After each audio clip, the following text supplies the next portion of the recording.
Folks, welcome back to So Bad It's Good. Welcome to the start of your week. We always do a pop culture roundup with the star or co-host of the hit podcast Snarkbaits, the one, the only Sophie Ross, coming to us live from the Jersey Shore. Sophie, how are you? I am the star also. Sorry. Well, no, I listen co-star because Christy's also a star, so I don't want to say you are the only star. But I'm good. Yeah, we're at the shore this weekend just to get out of the city for Valentine's Day. We're with Baxter. We ran on the beach with him earlier today. Yeah. How are you, Ryan? Good. You had a nice Valentine's Day? Yeah. What about you guys? What'd you guys do? We went to this really awesome Korean restaurant on Friday night, and then we were nerds, and we came back and we watched this. Yeah, I guess everybody's heard by now, SNL is in its 50th anniversary, but there was this concert they did at Radio City Music Hall on Friday night, and it was on Peacock streaming, and it was 3 hours, and it was one of those things where I was like, oh, let's just watch one act, and then the whole thing turned out to be insanely awesome. But was it interesting? Oh, it was so good. I usually hate stuff like that. This was so interesting. And then they had just weird combinations of artists. Like David Byrne from the Talking Heads came out with Robin, and they did Dancing on My Own, her song. They did that together. I mean, they had these, even Cher came out, and I'm not the biggest Cher head out there, but she did If I Can Turn Back Time. She's 75 years old. The lady has a flatter stomach than I've ever had in my life. She looked amazing. She was singing live. She sounded amazing. And then they would cut to the audience, and there was every celebrity known to man. Martin Short sitting right next to Meryl Streep. They've still not officially come out as a couple, but they were holding hands at one point. It was so cool. Paul Rudd was living his best life. He was in the front row dancing the whole time. And I don't know, SNL can be super cheesy sometimes, but this was phenomenal. You can stream the full 3 hours on Peacock. Sorry, I didn't plan on watching the whole thing, and it was awesome. Hashtag advertisement. No, by the way, this is coming to you from Peacock. By the way, they had Backstreet Boys. The Backstreet Boys came out, and everybody was so excited to hear the Backstreet Boys. But the Brian Luttrell guy cannot hit any notes anymore. Do you know that's too bad. I know. So, well, I say that because do you know that they just announced they are the new artists at the Sphere? The Backstreet Boys are doing the Sphere. They are? Yeah. Do I finally need to get out there? Yeah. What if get out to the Sphere? What if this is the thing that draws you to the Sphere? Anyways, I feel like it might be. The whole point of this was Valentine's Day. I'm glad you had a great Valentine's Day. I'm glad I had a great Valentine's Day. But the most disgusting Valentine's Day was had by Selena Gomez. Did you see what Benny Blanco did for Selena Gomez? I saw their naked photo shoot. That's not what I'm talking about, Sophie. He literally filled up their bathtub with liquid nacho cheese because she loves queso. Their actual bathtub. Ew. And he had little tortilla chips lining up the way to the bathtub.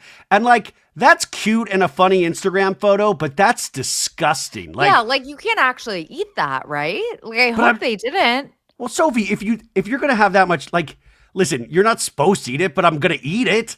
Even that's if you put a bunch of cheese, it's disgusting, but I'm going to need to eat it. I would skim the top of it, the top layer. The last time I talked to you was last Saturday, and the reason the cheese thing really offended me because the Super Bowl was last Sunday, and I ate so much cheese dip that I got myself sick. And I just wanted to hear from you. Your husband obviously was very excited that the Eagles won. What was your take on the game and the Kendrick performance and the Super Bowl as a whole? Because I'm just wondering how Travis Kelce and also Patrick Mahomes is doing this week. So I'm interested in seeing if Travis Kelce actually retires because there have been rumors that he, has been thinking about retiring. Obviously, he's 34 or 35 now. Not exactly in his prime anymore in terms of football, professional football. Yeah. In terms of hosting, he's great. I always think it's really embarrassing when a football player, it's so embarrassing, right? When a football player, they should just quit when they're ahead. And now it's like he's going out sad. It's kind of like the Tom Brady. Like I feel like Tom Brady, instead of like retiring on a high, he kind of just like tapered out a little bit and went out sad a little bit. I feel like that's kind of Travis Kelce. It's like really embarrassing for him. Well, I don't watch you, as you know, I don't watch football a lot, and I watched the whole game. By the way, I'm drinking a Guinness. Hell yeah, girl. Get it. I was watching this football game, and I don't watch a lot, but here's me like 3 bowls into a cheese dip, and like I'm like, hey, the Chiefs are out. They look pretty slow, don't they? Like even to me, they looked slow. I was like, it was a beat down. It was right? a mismatch, and I actually buy into the conspiracy theory. You guys know that I don't like conspiracy theories. Like I feel like we always say that, but then we always conspiracy theories. Yeah, we always spread them. I buy into the conspiracy theory that the refs literally dragged the Chiefs to the Super Bowl because of the numbers that the Swifties and then they punished them that night because they didn't get the calls. They got that first call. They got that first call. But they did. All they had to do for them was get them to the Super Bowl, and then they're at the Super Bowl. There's nothing else for them to do. It's like we dragged you here. Yeah. Like that's it. Does Taylor even know how to console somebody? Like, does she have any losers in her life? Does she know how to console? Like, it's been tough for like obviously like dealing probably with Blake Lively and now Travis. Like, do you think she like kind of shuns losers, or if she's like definitely really she definitely got the ick. I saw like that one TikTok, maybe it was Claudia Oshry, and she was like, do you think Taylor got the ick? I'm like, actually, yeah. Like, I feel like she did. Like, it was so embarrassing for him. And did you see, like, when he was leaving the game, he was wearing a sparkly, like, matching set?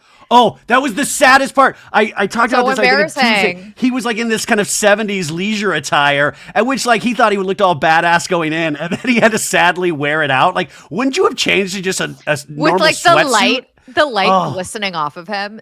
It's like, so embarrassing. And he was, like, so, like, pouty on the sideline. Like, it just, I got the ick. Oh, and also with his like hair plugs. Wait, Sophie, why does everybody keep saying he went to Turkey for hair? Like because all of a sudden his hair is extremely, extremely long and full. And even though he had like, you could just say, oh, it was just a buzz cut before, he just grew out his hair. It was thinning. And his hairline was receding. And now all of a sudden, he has this like gorgeous head of hair. Okay, listen, you've gone too far. Listen, I think he's using Kerastase Thermatique, and I think that's what it is. But I also don't think he would do that during the season. I'm all for him getting hair plugs, but wouldn't you wait till after the season so all of us assholes don't like say that he got hair plugs? Maybe he did it last off season. And it's finally working. It's finally like grown in. Oh my God. I would so get the ick if my boyfriend like got hair plugs. See, I mean, we're joking about this. Like, I obviously think that I don't think this did anything to Taylor in his relationship. I honestly don't. But I think losing in that capacity is kind of, it has to rock you at a fundamental level. It really does. I just feel like if you're at like the twilight of your career, that's the right word, right? Like if it's like the tail end of your career. Well, in football, yes. And you win a Super Bowl, I would just be like, okay. Like, I don't care if I have like a couple more years left in me. It's like, I would rather go out on a high. So I feel like, and he said apparently that he's not retiring. Yeah, I think which I don't blame him because it's like, that's just sad if you retired after this year. But see that's the, like if they had won this time, he would have been able to retire on top and it would have been great. Now he has to put his body through that for another year just for the opportunity to prove themselves again.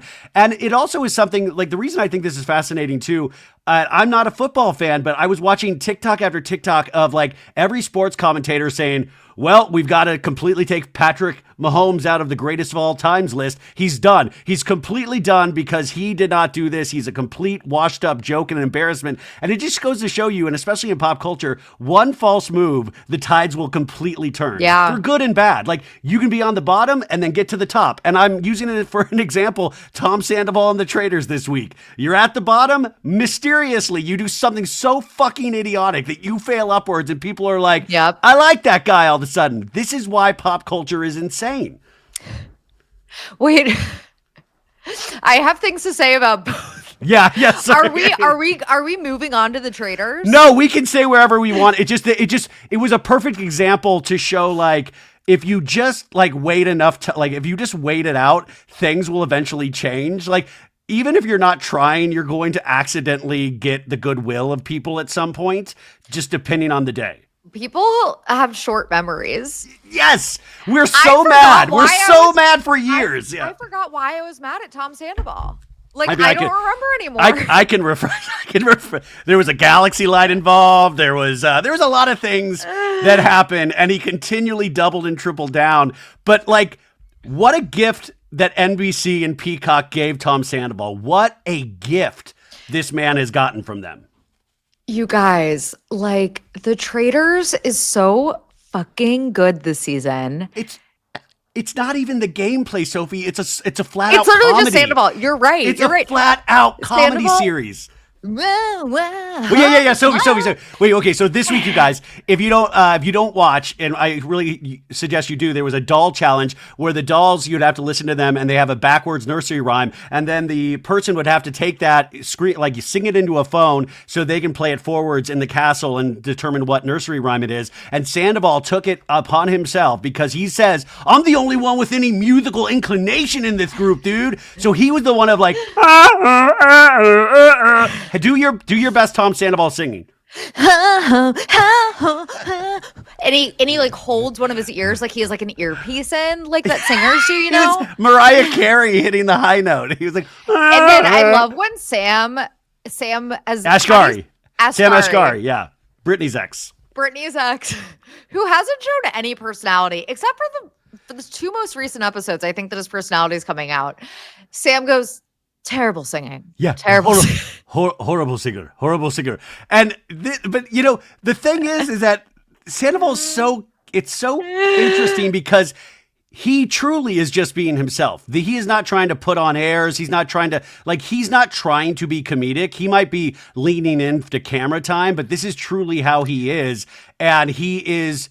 And then the round table. He takes himself extremely seriously, which is why, to me, he's always been funny without trying to be, because he's always taken himself so seriously. Exactly. It's just that the Sandoval happened, and the majority, and I'm talking, I think 92% of us love Ariana and just thought that was so horrific. And I think we all still do. But it is the exact same thing that everybody kind of found interesting about Tom before all of that, is that he just took it seriously. Like, I'm telling you, he will probably announce a tour with Tom Sandoval and the Most Extras by the end of this season, and he'll probably do those backwards nursery rhymes. Did you miss it? Backwards. Did you miss it? Because Tom Sandoval and the Most Extras is touring.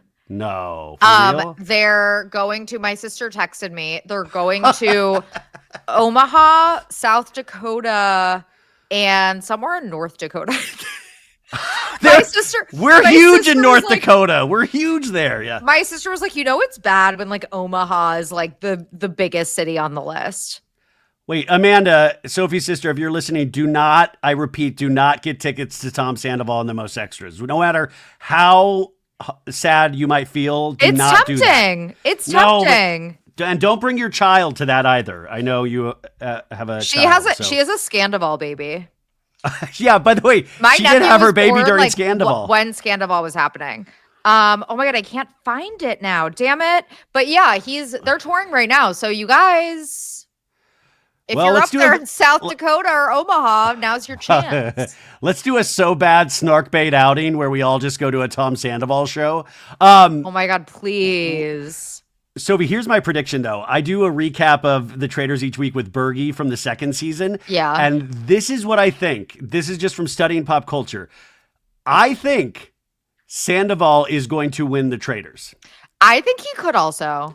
But it's not even because of how he's playing. It's just because I've noticed. He's going to win by accident. He's the only one not doing press. Do you notice that?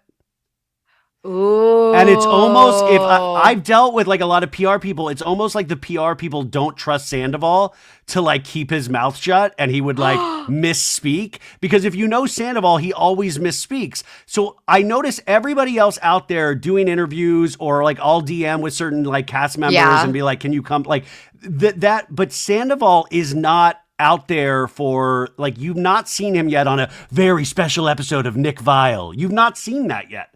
So it's almost like they're saving that. So my prediction, and I'm saying this not wanting it to be true. Like, I want him to get near the end just because he's so fucking funny and he doesn't even realize it. I want him to pay back his mom. So yeah, I do want him to win. Because isn't that how much money he borrowed was $250,000 from her? Yeah. So he can pay her just flat out right back. Yeah. He's like, no, dude, we're Schwartz and Sandy's part 2, dude. Let's do this. Oh my God. But I'm sorry. I am so tired of people being mean to Danielle because she has made it this far Sophie, undetected as a traitor. People are being so mean about her. Sophie, I want you to stop it right now. What? She deserves that meanness. This lady, you cannot trust her. You can't trust her if you're a traitor. You can't trust her if you're faithful. She made Boston Rob's job twice as hard. She's making Carolyn's job twice as hard. Yeah, you're right. No, but like, why? See, this is what I've also noticed. This is why pop culture, they were all on hating the Danielle bandwagon last week. And then this week, I've started to see it slowly creep into the atmosphere of, what, she's still here. That says something. That means she's good. It does. She's a mess. She is. You're right. I don't know what I would do. So the last episode, it ended with Carolyn and Danielle deciding if they were going to recruit or murder Brittany. Yeah. And so I've been on my Traitors kick. I finished both seasons of Traitors UK. I've been watching Traitors Australia season 2, where one of the traitors is a mess. He is a sociopath. Yep. It's actually really scary to watch. He's genuinely a sociopath, Sam. Yeah. But I think based on, all of this knowledge that I've accrued from watching these different versions of the traitors, I would probably recruit a woman and throw her under the bus because they're on the scent. Everyone else is like, it has to be a woman because all of the traitors so far have been men. Who's the woman? So I would throw another woman. I would throw her under the bus. You're 100% right, except this is where it gets tricky with Danielle because Danielle has proven she can't be trusted. So my fear as Carolyn, you would bring Brittany in and then they would throw Carolyn under the bus to the wolves. Correct. I understand also Carolyn worrying about that. Yes. I can't trust you, Danielle. I can't. Yeah. I love Carolyn. I know. She's the best. See, that's the only thing. I'm like, if Tom Sandoval wins, that means Carolyn loses and I just cannot see her losing. But wouldn't that be the most 2025 thing to happen for Sandoval to win the Traitors? Wouldn't that be just so 2025? Yeah, it would. It would. But I don't know. I think it probably is between the two of them in my mind. It's either one or the other. Regardless, this is why I fucking love reality competition series. And this is different than Survivor, where it's so much sillier and the comedy is just, that's why these reality stars from all different genres, it really works. And I just can't wait to see season after season because you just want to see your favorite reality star people up there and how they would play. Yeah. And it's very different if you watch the UK with just normies. And I highly recommend that as well on Peacock if you want to get into just the game element of it. Exactly. I think that the thing about the UK versions is because they come in just, you don't know each other. There's no preconceived, no one's reputation precedes them. So it's someone like Tony and Jeremy, because I feel like that has been kind of a criticism of this season, is that all of the fun, exciting players have been out first because their reputations precede them. Yeah. And that's just not the case in the UK versions because they're all randos. They're all normies. Boston Rob, each episode, it was him trying to fight to even stay alive because of his reputation. Yeah. Because even if he was a faithful, people would be so suspicious because he's such a game player thus far that it was fun to watch him try to crawl out of a hole each time, but it was an impossible mission. Also, the funniest thing about Sandoval, too, was that round table when he was like, girls are more statistically known to cheat, dude. And then they were like, what the fuck are you talking? And he was like, no, I mean, to be a traitor, dude, no. And I was like, is there even a statistic about women being traitors? Is that even a statistic? Yeah, what was he citing? Who's his source? Statistically speaking, statistics. Ben Shapiro says it is statistically it's just delightful. Also, I was checking out clips. I guess Carolyn has a podcast that I didn't know, Carolyn from the Traitors, and she had Brittany on, and I believe she hosted with Carson, who was on her season of Survivor, which is also an amazing season. But they were saying what we didn't see in that shack was Tom Sandoval. They put a toy trumpet in the shack, and Sandoval pulled it out, was like, burr, burr, burr, burr, burr, burr, burr. And I was like, those producers knew that they had gold, and they're like, yeah, fuck it, put a trumpet there, he'll find it. I cannot believe that wasn't included in the episode. Well, because it was, And also, like at this point, let's just be honest, that they give them way more than 30 minutes. There is no way that time challenge was 30 minutes. Wait, they didn't I even love have one when till 15. Alan's like 20 minutes left, and it's like, oh yeah, I'm sure. But I'm okay with it. I'm okay because it's so damn entertaining. Okay, so Love is Blind premiered this Friday, I believe, or Thursday night, and I have not touched the first 6 episodes because life has been a little hectic. Have you started your journey in Love is Blind this season? Something about me, you guys, as soon as a Love is Blind season premieres, like I drop all of my responsibilities. Really? Like it's crack cocaine to me. But the season is It's Minnesota or Minneapolis? It's Minnesota. It's Minneapolis. And they all look the same. They're all like just, white the dudes, most right? boring white dudes. Yeah, exactly. It's like hard to tell the difference between any of these people. And I think that there's been some feedback in the past that like, oh, we want to see more of the pods. I don't know who is saying that, but apparently that has been feedback. Guys, I think I said that. I don't think they listened. Exactly. I mean, I hope they didn't. But I did say that at one Ryan. point. Oh no, Ryan, I'm so they sorry. did listen. The first 6 episodes that dropped are pods. The first 6 episodes, it's so boring. Okay. It's so boring, you guys. In my defense, all I said was that could you release like unedited footage like on a separate feed of the pods? I didn't say just make the whole show pods. Well, they listen to you, Ryan. Oh, they listen. Fine. I know. The one time really somebody boring. listens to me and it just totally it ruins everything. I know. It really did ruin everything. Is there any couples that you're rooting for already or any like complete dirtbags? No, they all suck. They literally all suck. Yeah, you guys have to watch it. It's like there's some interesting love triangles and stuff like that, but okay.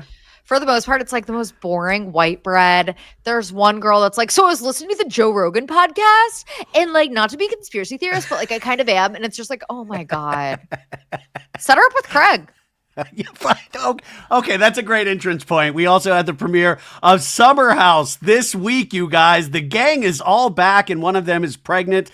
And I do not mean anybody that Wes Wilson has been with. I mean Lindsay Hubbard, obviously.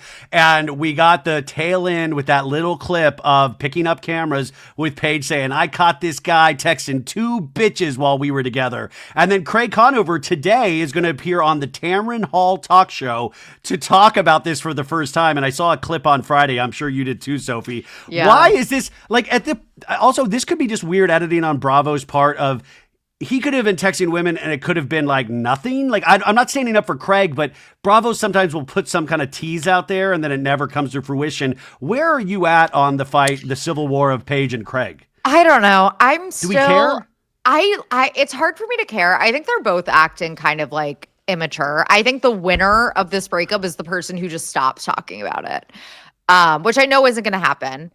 But yeah, I mean, I also think it's interesting, like, and I've said this about Paige before, that I feel like we don't know her. She's like Bob Dylan, where I feel like she's unknowable. Hey, man, I'm whatever you want me to be, man. They just want me singing Mr. Tambourine, man, but I'm here to plug in. No, she literally is the music. Watch my Amazon Live. Hey, man, I'm on the Joe Rogan show today. It's me, Bobby D. No, Paige Server is literally the Bob Dylan of Bravo. But I feel like we don't know her. And I know I don't listen to Giggly Squad, so I think that like Giggly Squad listeners feel like they probably know her on a different level, but as a Summer House viewer, I do not know Paige. I don't know her. But see, that's the power of Paige because she's able to have gotten this successful without like what I always call the like hot potato. She has never had to have the hot potato of the camera on her talking about her life. And I'm sure it really is uncomfortable having to have that hot potato and talk about something. And so it's going to be really interesting to watch the de-evolution of their relationship this season, which I think we see in combination with the end of Southern Charm and them picking back up cameras. But I don't get why I get that Craig is a D-bag. I get it. I get that in the past. I've watched Southern Charm from the beginning, but I don't get that. I still don't necessarily understand, and I'm getting heat for this, that why he needed to come out and say she didn't cheat, first off. And second off, he didn't. Why is the Summer House crew really doesn't seem to like Craig. Like they're really standing behind Paige. So I am like asking for like a cage match of some sort between the casts and like just duke it out in a cage because they really are now like and well, the Southern Charm bars. cast also. It's not even just the Summer House cast, the Southern Charm cast. Obviously, Patricia was on Watch What Happens Live and called Paige mean, and then there's Austin. Like, it's both of them. It's like a Southern Charm Summer House civil war. But yeah, no, you guys, you sound insane still. If you're saying that Craig needs to come out and defend Paige from cheating rumors, I'm sorry, that's insane. But also we can say that and still say like, yeah, Paige is still right. But I will say this. Okay, I was going over, because, I'm a grown man. I was going over, you break up after Thanksgiving, right? And then she's seen out with this guy on New Year's Eve. So you obviously don't like this D'Amelio guy. You don't obviously just like accept plans for New Year's Eve the day of. So it means like she was probably talking to this guy. Sophie, at your craziest, what is the quickest you would spend a major holiday with somebody as friends, potentially inching your way up to lovers? What's the quickest? There would have to be like several dates. And there's definitely a world where, they met. There was no overlap. They met just, as soon as Craig broke up. But they might have known each other. But I think that's the question. You had the ex-fiance coming out. We've talked about this ad nauseum. Ad nauseum? Sorry, ad nauseum. Ad nauseum. There I go. Banal. But, it's me, Banal. But there's definitely a world where there wasn't overlap, but I think the signs point to yes, there was overlap. But isn't it funny she's like so defending that aspect of it? Like, dude, just let it go and stop being Khloe Kardashian in your Instagram stories with like putting like little quotes or comments about like, we get it. It makes you look guiltier. And then also like the Craig was texting two bitches. Again, back to my point about how I feel like we don't know Paige. I just think it's so, I don't think it makes Paige look better. I think it kind of makes me question, well, where was this drama when we were watching you on our TVs? You were the first to call out Kyle and Amanda and Danielle and Robert or whoever it was and put their feet to the fire. But we didn't see any of this drama happening with Craig apparently texting two bitches and you caught him. Like, you're on a reality show. Wouldn't that have been a great storyline for when that actually happened? So if that actually happened. It makes me actually side-eye Paige. But again, it's like, I don't think anyone is looking good right now. I think they both look silly because they both keep talking about it. And by the way, if they both shut up, they're both going to be great. Like Paige is a superstar at this point. Craig is, a reality star who, people really love. I hope he stays away from the conspiracies and the extreme right-wing shit. But other than that, if they just keep like their mouths like shut and do what they do, I think they're both going to be fine. And hopefully they can get to a point where, but at this point, I think Paige hates Craig. It just, you get that vibe. She's like, hates him all of a sudden. And that's got to be hard to deal with. What's that, Soph? No, I agree. Okay. Aligned. Okay. Summer House. What were your thoughts of the new girl, Lexi? That Jesse, man, what a creepazoid in a funny way. Like, he was all in. I know. Yeah. Did not. We talk about this on tomorrow's episode of Stark Bait. We talk a lot about the Summer House premiere. I also, and this is kind of the perfect segue talking about the Paige and Craig stuff, because I feel like a lot of the Bravo audience and the Summer House audience is like, you are a misogynist if you don't support Paige in this breakup. There are so many misogynists out there. If you're not buying what Paige is selling, or if you're not believing her timeline, it's because of misogyny. And then the same Summer House fans are jumping at Lexi, this new girl who really hasn't done anything. She seems sweet enough. I know that she might be a little bit thirsty. She has her brown lip liner. People are not like, Lexi just oh my seems God. like a Bravo little... had to delete an Instagram post because people were so mean in the comments about her. So it's like that is misogyny.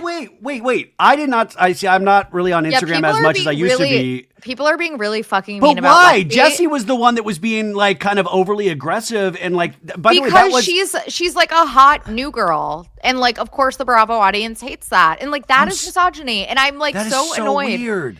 I know. So I'm feeling kind of protective over Lexi. She seems really sweet. And I know that she, has history with like Presley Gerber and like, what's his name? Brooklyn Beckham. But So maybe she's a little bit thirsty, okay? Maybe she bought her Instagram followers. I don't know. Whatever everyone's been saying about her, she seems sweet enough from the premiere.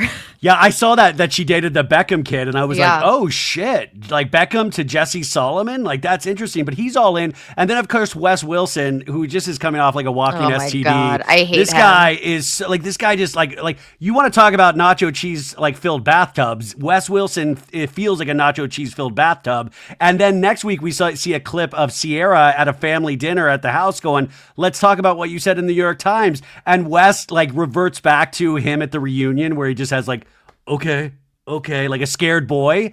And he is such an interest. If you study him, he's really interesting because he just wants to get notches on his belt and then can't seem to understand the hurt he's caused and not talk that partner through the hurt he has caused, right? Is that how it is? And also the fact that he was going out to the New York Times and then has the gonads to say to Sierra, we can talk in private. Yeah, It's like, what do you mean? You also could tell in that scene, and this was like a preview of next week's episode, you could tell in that scene that Sierra was fresh off the Traitors Roundtable. She was like, fucking Sandoval's still there. Yeah. I'm pissed. I am ready. But also, and this is like kind of after my own heart, do you realize Sierra's got like an extensive potty mouth lately? From the Traitors to this? That's kind very of her big shtick potty on the. mouth. I had Yeah. never noticed that about her. Was Big that potty mouth. And that's what initially like rose Derek's suspicions about her was that all she did was say fuck, and it's like, okay, well, like. Wait, Sophie, women shouldn't be able to use curse words. Also, those are men's curse words. Also, Derek's like a cop. It's like if that's how you like investigate someone, like racially profiling Sierra, probably. Guys, Derek, if you don't watch, is a guy on the Traitors that used to be on Big Brother, and he would like profile by using like those weird kind of like suspicions and like so stupid, behavior of other people. Wait, so the episode of the season of Traitors Australia, and you've watched it, Traitors Australia season 2.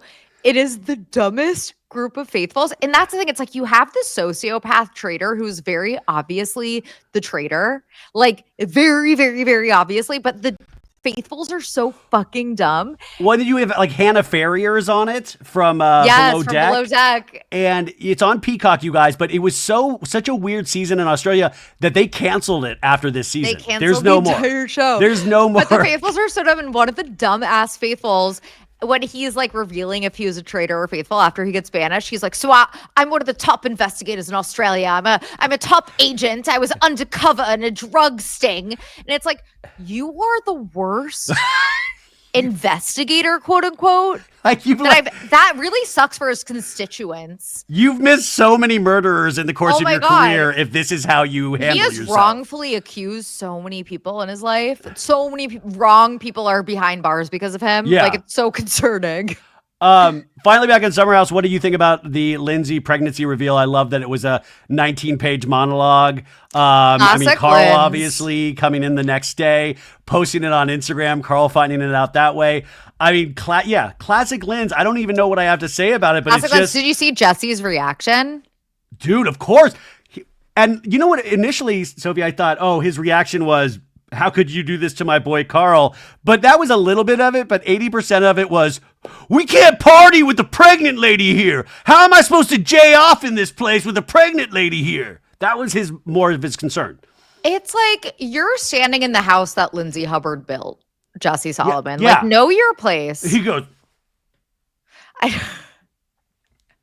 like, know your fucking place, bitch. Even Wes is like, Jesse, like, congratulate her, man. Congratulate her. No, I'm over. I know that I had my moment with Jesse. Like, I'm over it. I'm over it. I've moved on. But this is like the winter. Like, by the summer, you'll be back. You'll be back to Jesse. We'll see about that. I that. saw him in the stew. He says he has like a new song he's cooking up, which is scary to think about. His Christmas song that he released was actually pretty good. I didn't know. I didn't notice he had a Christmas song. Yeah. I guess that's a fan club exclusive. I'm sorry. Okay, you did an episode on Snarkbait about Alex Cooper, our founding father, Alex Cooper, of course, with Call Her Daddy.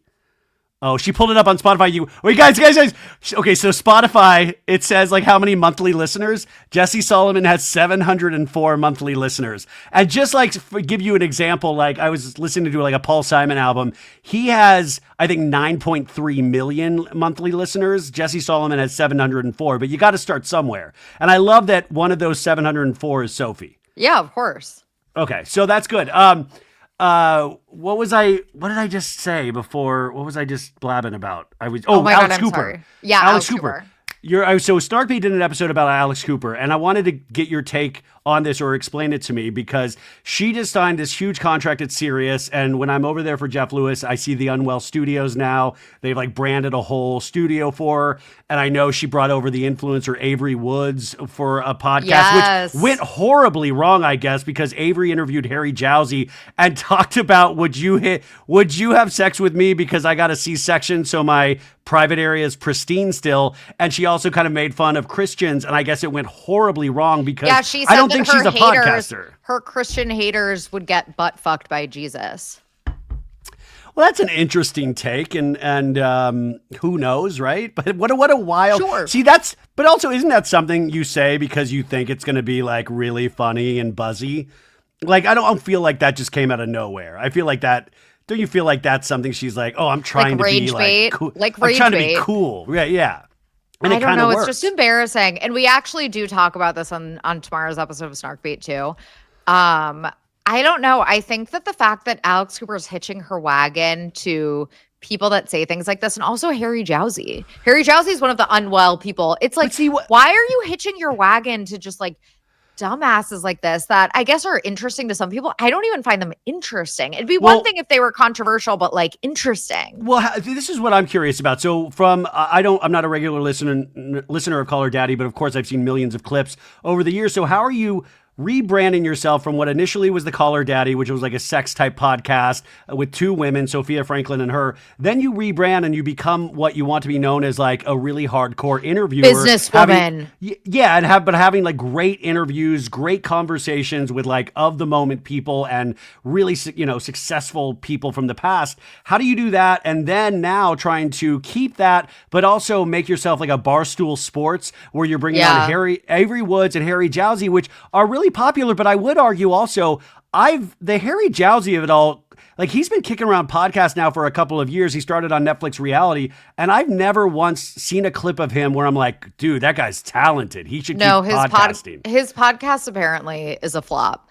But why choose him out of all the people? Exactly. And I think that's like a good point about how she tried to rebrand, and she has successfully rebranded to this like businesswoman. I'm the next Oprah. And that is what apparently like she sees herself as, and people have referred to her as is the next Oprah, which I think is obviously and also the next Stern, because she's with Sirius now. So they say she's Stern's successor. She got like a 7-figure deal or something, or 8-figure deal, 8 or 9, I guess 9-figure deal with Sirius, which is insane, the money that Sirius is spending for her, because I know Sirius is laying off people right and left. So I don't understand how she's now trying to be Barstool and Dave Portnoy and like, we're a crazy gang. We're a gang of people. I think what she tries to do too much, and I think it's diluted her brand. And like, what do I know? Because obviously she's 20,000 times more successful than I will ever be. 40,000 times more than I'll ever be. Yeah, of course. So like,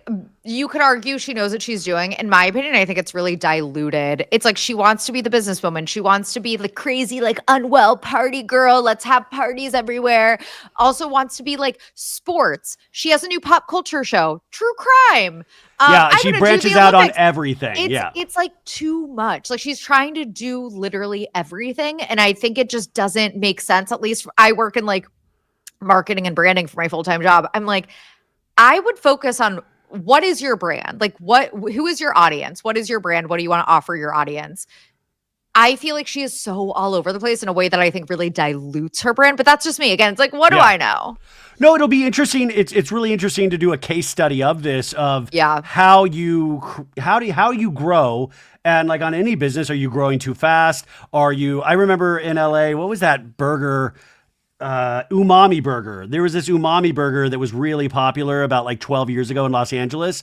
And like everybody, it was like the hit burger place to go to. And then they just opened too many all at once. And then all of a sudden, like umami burger kind of just disappeared because they like just all, it was like pinkberry yogurt was like the same thing as well. Yeah. They just all of a sudden was like, people were like, this is so unique. And then they just gave so much of it that people were just like, oh, I don't care about this at all. Yeah. And I'm so curious if the same will be said for Alex Cooper and if she's choosing the right voices. Because somebody like Harry Jowsey, you're like, oh, that can drive clicks and impressions and ad revenue, maybe. But every time I listen to this guy, I don't want to keep listening. But I also know I'm not the target demographic. So somewhere there's got to be people that are like, I fucking love Harry. I guess there is. Apparently there is. But yeah, Harry Jowsey, Hallie Batchelder, Avery Rhodes, those are not people that I would want to hitch my wagon to personally.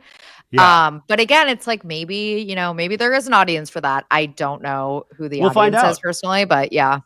I hate it's all this thing like we were talking about a couple weeks ago is that it's not enough just to be an actor anymore. You got to also have a makeup line, a clothing line. You got to be $1 billion brand instead of just an actor. And the same thing goes for Alex Cooper. She can't just be a podcaster. She's got to have the Unwell drink. She's got to have the network. She's got to have so many things because you are now selling like yourself as IP, intellectual property, and you need to reach that billionaire status. So it is so weird. Like people are not just satisfied with what they have and trying to make that the best they possibly can be. So I know she has good people behind her. Like I know she's even married to, like, isn't she married to like a big agent?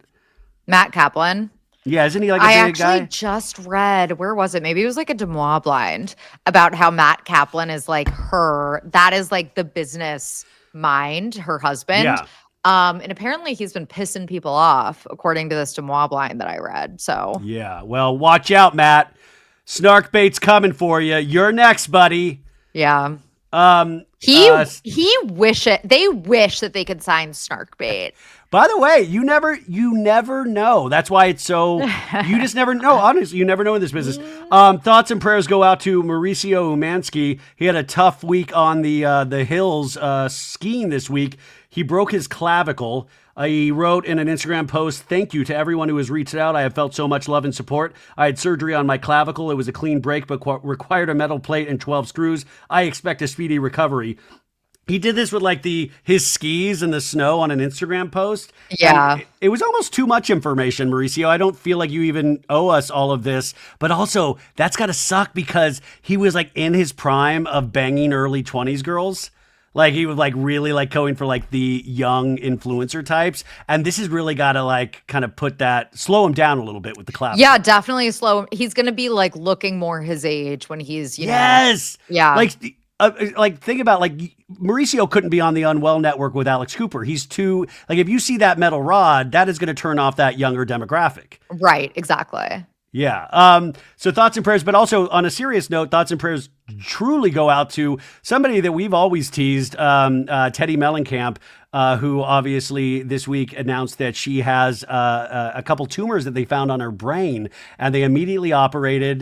We got Instagram stories of her shaving her hair. This is just horrible. And, we joke about a lot of people, but I like I said on an earlier show, I want all of these people to be okay. And I want, this was like really kind of shocking to read and see. So that's a lot. And I know she was just dealing with skin cancer last year. So really, I hope she's okay. That's wishing her the best. Truly. Okay, so Sunday, we've got a lot of TV. Love is Blind, you're watching. We have 90 Day Fiancé back on air. Tonight, we have the premiere of season 3 of The White Lotus, which everybody is excited for. I'm very excited for The White Lotus. We also had a new episode of Severance on Friday. We had The Yellow Jackets, which premiered on Thursday. I believe 2 or 3 episodes are out right now. I have not started the 3rd season of Yellow Jackets because I don't have the time and I'm scared because I hated the 2nd season so much. Yeah, same. I have not watched it yet, but obviously I plan to. I mean, I was like the person that discovered Yellow Jackets. So like, you know what? No, but truly, it's been so long. Sophie, are you the person that got me watching Yellow Jackets? Yes. I can't believe you forgot about that. Yes. It's literally been 3 years, Sophie. Like I was, to answer your question. I fell in deep love with the 1st season of that show, and the 2nd, I hope it can come back. Yeah. Tonight, we also have the return of Last Week Tonight with John Oliver, who I love. I thought the Baldwin's reality show was premiering tonight. It's actually premiering next Sunday on TLC. Damn it. I know. Yeah. How do you go Another on? week. We do have the Potomac, Real Housewives of Potomac, first part of the reunion tonight, which I actually think looks amazing. I thought the season finale was really good. And I did want to say really quickly, because I got some inside information. Did you keep up with Potomac at all, Sophie? No, I know you oh did my dabble. God. Yeah, no, I watched the beginning of the season, then it got really bad. Okay, so the end was good, and I'm really excited for the reunion. Maybe I should I should pick it back up. Well, pick just the reunion up. I think if you Okay. start at the reunion, even Andy Cohen said this week on his show, he was like, even if you started the reunion, you are going to get your money's worth. Ooh. But there's a new character, Stassi, who used to work Yes. for QVC, I believe. Yes. So she, this whole time, has been dating this castmate, this TJ. And it was weird because they had never hooked up yet. Yeah, I do remember that because I watched like the beginning of the season. Yeah. So the rumor is that at the reunion, it comes out that Stassi got TJ to sign a contract to play her boyfriend on this season of Potomac. It wasn't a real relationship. It was allegedly, but I will say I have some insider information, and I might have seen some, I don't know, documentation confirming this. We'll find out, but it says that they are equal partners, and she will split half of her paycheck with him for being her boyfriend on this show. That's insane. I believe he is going to start talking about this next week after the reunion. This TJ Wait, guy. that's insane. But if you watch it's super weird. That's so embarrassing for Stassi. Well, it's embarrassing because she actually comes off like she's a really good new addition, I think, on the show. I remember really liking her. But I hate when you feel like then it's like, oh, this was all an act, and you're kind of staging things, and like the producers might not be in on it. So you are fully staging this to a degree that it makes us like it. This was my fear with Bronwyn once that jewelry stuff came out, is that I don't need, like, I already like who you are. You don't need to like put shit on top of it. Just be who you are. And if Stassi hired this dude to be her boyfriend, and it was already super weird because they admitted they never slept together because they both were super religious. There was going to be plenty of time for that. So they never got sexual. Oh my God, that's so embarrassing. But that's a reason to watch, isn't it? Okay, I'm curious. Yeah, I'm curious how this like comes out. Like who exposes it? Exactly. Well, I think. Well, it's Dr. Wendy's husband, Eddie. Eddie exposes it. Eddie supposedly is on a phone call Eddie's with TJ. clocking in. And so that's why in the reunion you said, bring out Eddie, bring out Eddie. So, and this is, Karen Huger is not even there for this, and it's supposed to be amazing. So I'm really looking forward to that. Make sure you watch that. It airs tonight, but you'll probably catch up with it on Peacock this week. Also, I did mention, like I said, SNL 50th anniversary. We have a 3.5 hour special that airs tonight with like sketches. Listen, like I said at the beginning of the show, I'm somebody, my dad made me watch SNL as a kid, and I grew to love it. And it's just always been a part of my life, even though I kind of find the sketches a lot corny sometimes, but I love the history of it. And I find this special is going to be interesting because they put in charge of writing and producing it Tina Fey, Paula Pell, who's an amazing writer and performer, John Mulaney, Seth Meyers, Emily Spivey. So they brought all of these people back to write the special. Mm-hmm. And, Tina Fey and Seth Meyers, and John Mulaney too, just all of those people, amazing writers. So I'm really excited to see what they do with it. I bet there's going to be some buzz. Something cool is going to happen, I think. I'm sure. But you know what I was thinking about? I actually maybe it was like a high thought that I had the other day.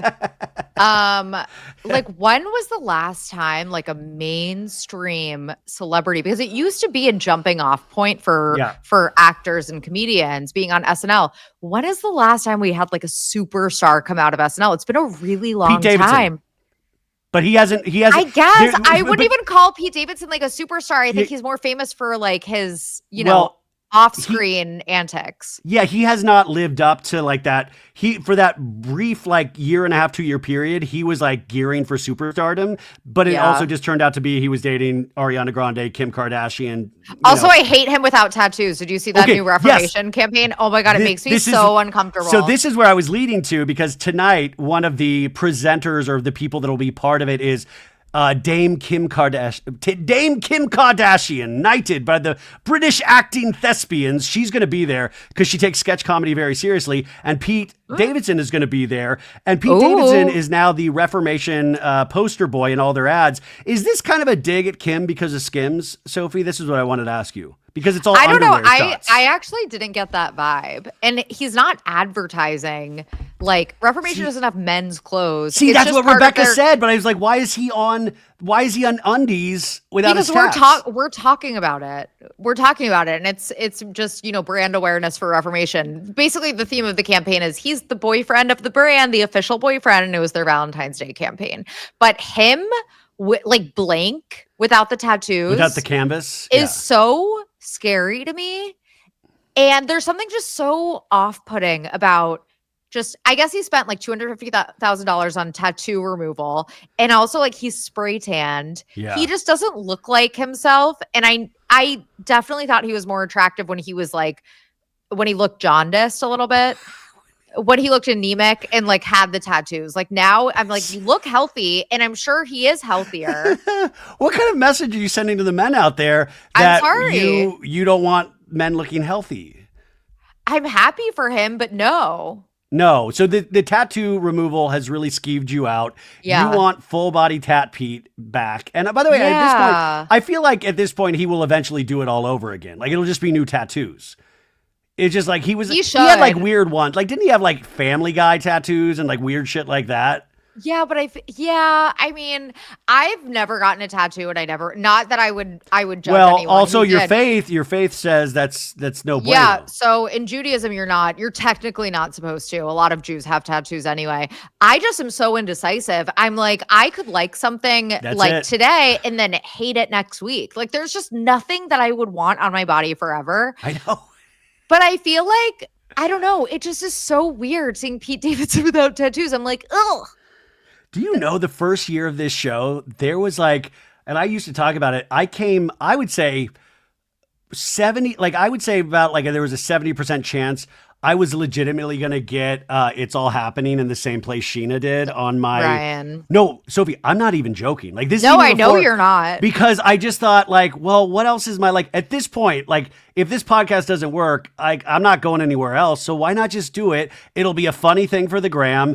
And then I came really close. And I think it was my mom, I think, put her foot down because I was wouldn't it be funny? And she's I wouldn't think that would be funny at all. And a couple other people said they wouldn't think that's funny at all, but it still itches at me because it's the only thing that I've been that's something that I don't know. It's a little bit of a conversation. Wait, do you have any tattoos? I do. Yeah. What are your tattoos, Ryan? I don't even think I knew this. When I was 25 years old, I got my first tattoo. This is so This is so typical. I have two Japanese symbols on my back that says risk and love. Oh my God. I was being so deep. Nick Viall. I was being so deep. And the other one is I had my ex's name on my right shoulder. Did you get it removed? You know what? We'll just keep on moving on with the show. And okay, sorry. But yeah, no, those are the two. So I'm 0 for 2 in the tattoo department, and I'm not one of those guys of wow, he'd look way hotter with tats.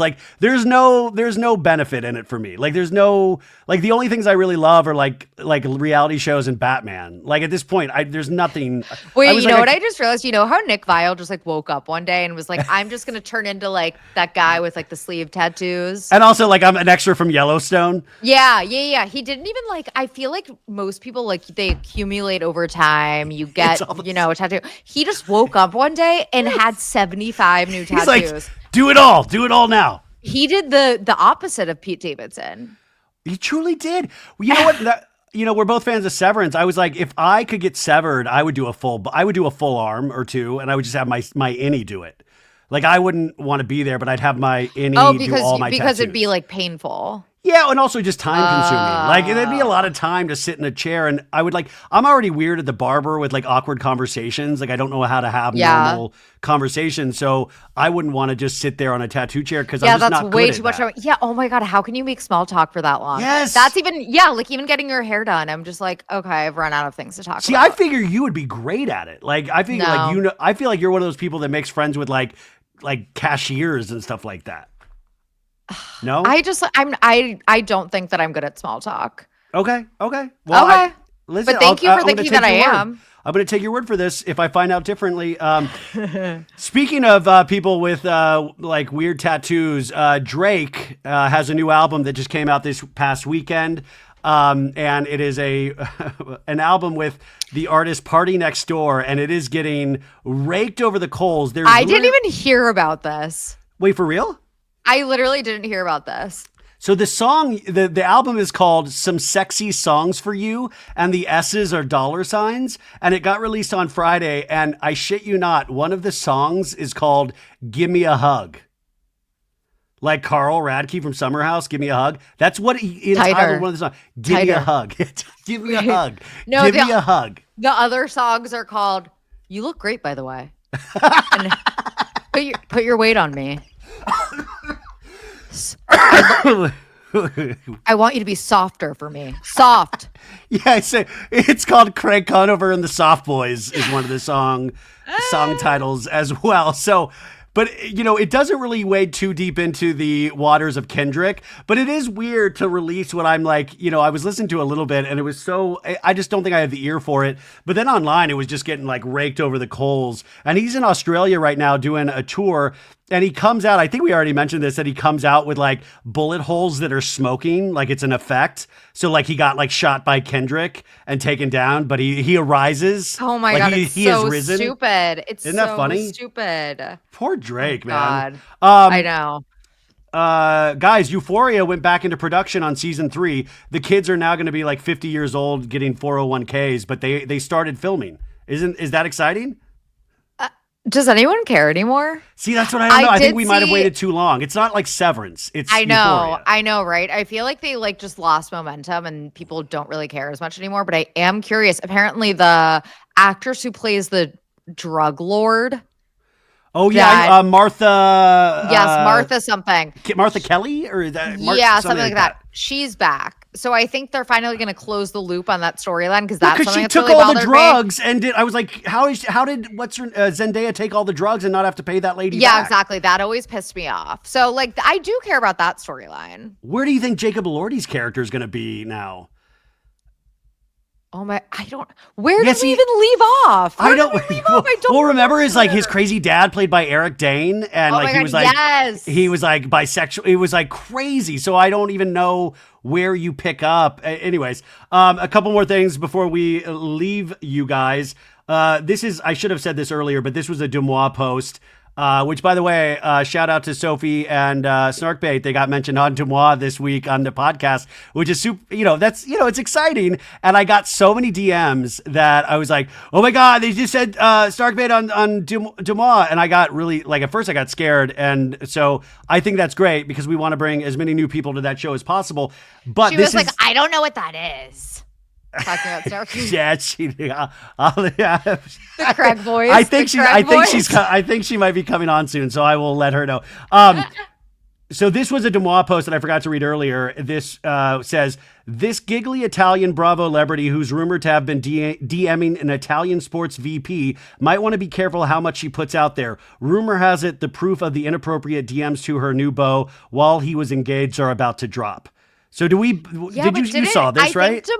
I think Demois ended up deleting it and retracting it. Okay. And saying, I think she was like, yeah, there's no proof, ended up deleting it. So I think maybe that was a nothing burger. And I would be surprised if Paige was vehemently denying it this hard, knowing that there's maybe proof out there. Well, it's like the Blake Lively, Ryan Baldoni stuff. I'm still so curious because, why are you continuing on if you know all of this shit's there? So it almost leads me to believe at this point, there's Blake. There has to be more. If you're listening, there better be more because if you're Blake, fighting we know this, you're listening. We know you're listening, Blake. Well, listen. No, just to be fair, Ryan Reynolds does listen, and I know Blake is a casual listener, so who knows? I think she's more of a recap person for this show. Ryan's actually like a baddie. He moderates. He moderates the Facebook group. Ryan will sometimes throw in a comment on a Salt Lake City recap. He'll be like, "Hey, dude, I was just, your Meredith was a little much this week. If you could just tone it down in the invitation, that would be great." No, but I think you're right though. Why I just don't think she would go this hard if anything like this was coming out. But this is, I don't know. Who knows? But again, who knows? Like, I've also said, there's a lot of smoke for there to be no fire. Like, what's the story there? I was thinking about how much we consume pop culture and all that. Is that like, are we just creating fires now, or are these actual fires that we're like commenting on, or are we creating the fires so we can comment? And I don't mean us specifically, but I notice pop culture in general, like it's like, oh, there's a little kindling burning. Let's fucking blow this up into an inferno. No, I totally get what you're saying, like completely. I also will say that the first allegations of Paige being a cheater happened on Southern Charm while Paige and Craig were still together. Taylor brought it up on Southern Charm. Yeah, but wasn't that... And Taylor's not like a reliable... Yeah, it wasn't Taylor. She just didn't know what to... Like, Taylor's not good at an argument, so she just threw that out there. That's what I thought that was. It could be, or it could not be. We don't know. But... How sad was that with Shep and the girl? I know, on Southern Charm. Wasn't that funny on Southern Charm? She hates him. Like, and then he was like, I'm giving her a shark's tooth necklace. My God. It was so weird. No game. I guess he like used to get away with having no game because he was like good looking and young. But I thought he did have game. I thought that was his whole thing, was that he had game because he's a good looking dude, but he's not the best looking dude. So I thought no game. He's like, also, I reject Kerouac. What about Craig throwing a temper tantrum because they had to share a room? And Austin going, come on, Craig, it's not that big of a deal. He's like, no, I am a grown man. And I said, like, now looking back on the Paige thing, there were signs. That Paige might not have been interested. Also, when Austin is like the mature one in the room, like, you're doing something wrong. Shades of Winter House Craig just coming out. Exactly. And then Craig coming in once he meets Shep's new girl, and in a talking head, he's like, I have never felt this dark of an aura in my life. Yeah. I know this is... I'm doing Sophie's imitation. I've never felt this dark of an aura. I'm pretty good at reading people. And, I love how Craig was like, are you going to join us for dinner tonight? And he's giving her the once over. But what do you think... Like, has anybody talked to this girl since? I wonder if she's going to show up on some podcast. She apparently had, like, a boyfriend the whole time and was obviously using him to, like, get on the show. But, like, Shep's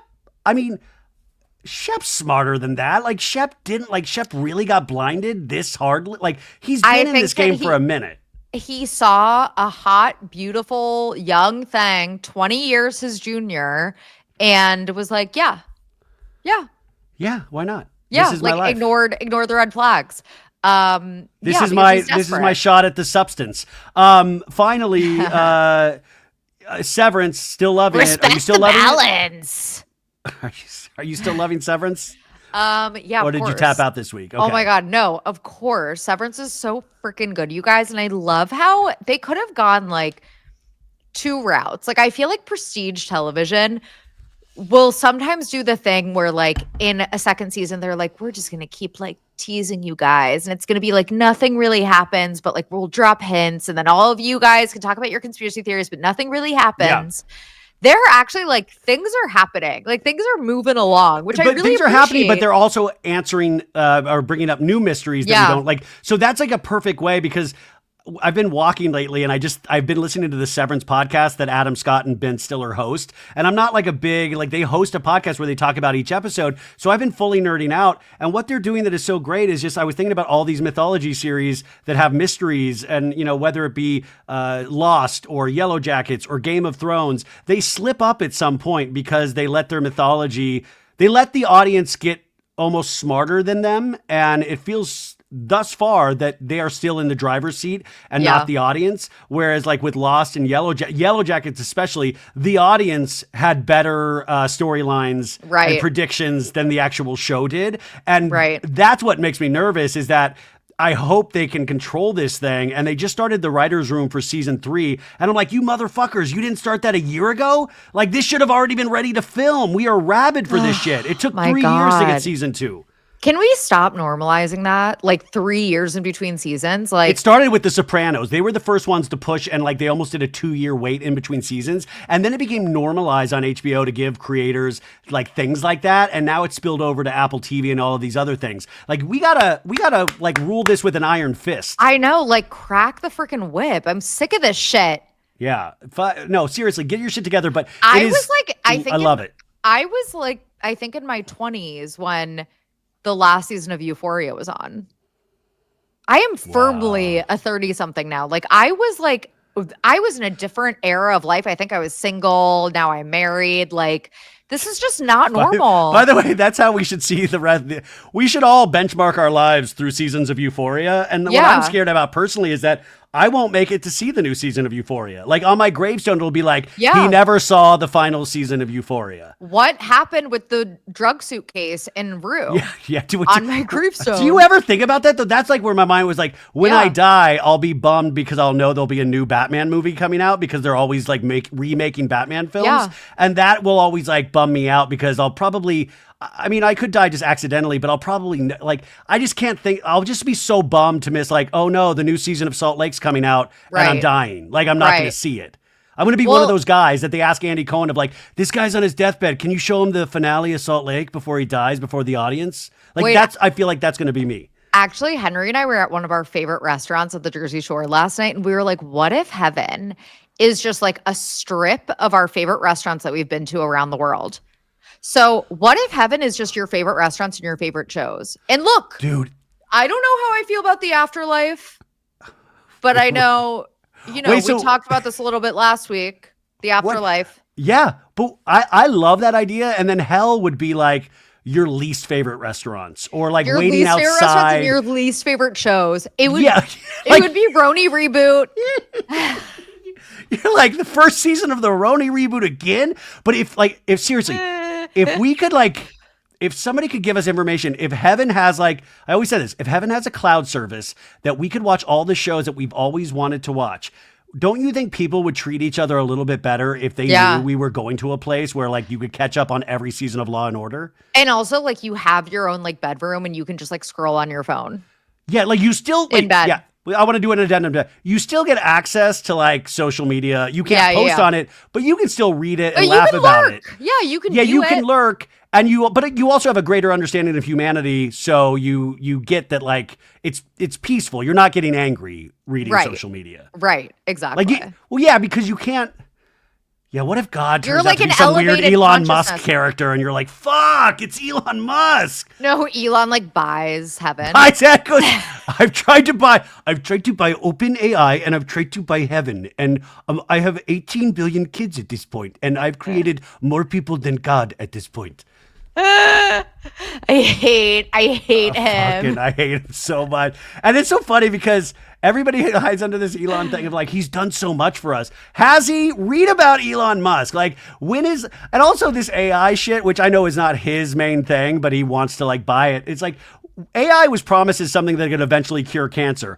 All I'm seeing AI do is fucking like rewrite movie scripts and stupid like memes and stuff like that. And like kind of like people putting resumes together of like, this is through AI. When is like the cancer curing coming from AI? Like when is the good stuff that AI was promised for? Exactly. Like we're using it for the stupid shit. But when is it going to actually help us? Anyways. You know those AI videos that are always like viral on TikTok or Twitter that are like countries as prisoners that are animals. Do you know what I'm talking about? Yes. They're so stupid. That's what people are using AI for. I watch them every time. No, every time. And I just feel like we're so fucking dumb. Like we should just stop all of it. Anyways, it's a pleasure to live through another week in America here and see all the craziness that happens. And I'm sure there'll be a bunch of more craziness this next week. Reminder, Snarkbait is out today as well. And also we have Dark Energy Tuesday on Snarkbait as well. So make sure you subscribe, rate and review, all of that good stuff. And we'll be here all week as well. We got a bunch of great interviews. We got more Southern hospitality people coming by, recaps of Traitors and all of this other crap. And Sophie, I'm serious, maybe in a couple years, by the time the third season of Severance comes out, I think we should do a Severance podcast. Like a separate thing. It's just like an hour a week. Let us know. Would you be interested? Let us know in the comments. You guys. In 2037. Can you podcast from heaven? Can you podcast from heaven, or do you have access to podcasts, or is God like, this is a podcast free zone? Like we can't have this place be crazy. No, they have their own podcast. Like we don't have access to them Earthside. So it's like God's Unwell network. Yeah, there's an Unwell network. He welcomed to Unwell. You get up there and that's the first thing. You think you're in heaven, and then the God type figure introduces you to like, oh, our host is Harry Jowsey, and then you realize you're in hell. No, it's like there's like Jeff Lewis, but like it's Joe, I'm on Jeff Lewis tomorrow, so let's not say it. Wait, by the way, though, I'm telling you, I've told Jeff he would be excellent on the Traitors. Like, hands down, he would. I know you've said that before. I would. He would be so fucking funny, and I just don't think he wants. He would be too. I think he's been offered it, but he won't leave for that amount of time. But he would be so good. I would love to see him. I have a lot of like dream casting for the next season of the Traitors. So. Oh, I forgot to text you that day. Last time I was on Jeff, like, because he was in New York last week, but the week before we talked about you briefly on Jeff because a caller called in and said she loves our pop culture roundup and brought you up. So we talked about you, and I said, because they were like, Sophie would be great on Jeff, and I was like, yeah, she lives in New York, so we gotta. Jeff knows who I am. Yes, we talked about you on the show. It was like 2 weeks ago. Actually, someone who was the link. listening, send me the link, please. Someone who was listening DM'd me and she told me that. And then she was like, I can record it because I don't have like a Sirius subscription. She was like, I can record it if you want. And I think she sent me a recording, but now I can't find her DM. Yeah, it was like it was a caller that called in just to like say that they loved So Bad It's Good, which Jeff always makes fun of. And I just released a 4-hour Blake Lively thing and he was like really making fun of me for that. But we brought you up and I said she would be great on this show. It just, she lives in New York. So who knows? Maybe that can happen someday. And, Jeff. You guys would be great. Happy on, baby. What else is happening this week for you besides Snarkbait, Sophie? Any new Big Mac docu-series you're in or anything? No, I'm just trying to survive. How's Henry doing? Is he good?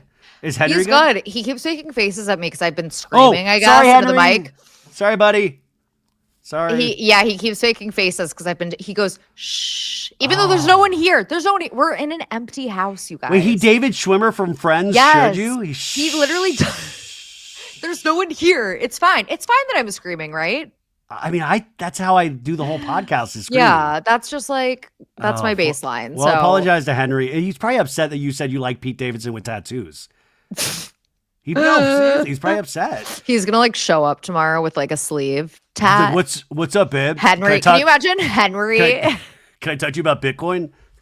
My God. Okay, well, this has been a great start to my week. I hope it's been a great start to yours, and we will talk to you next week. Bye. Bye.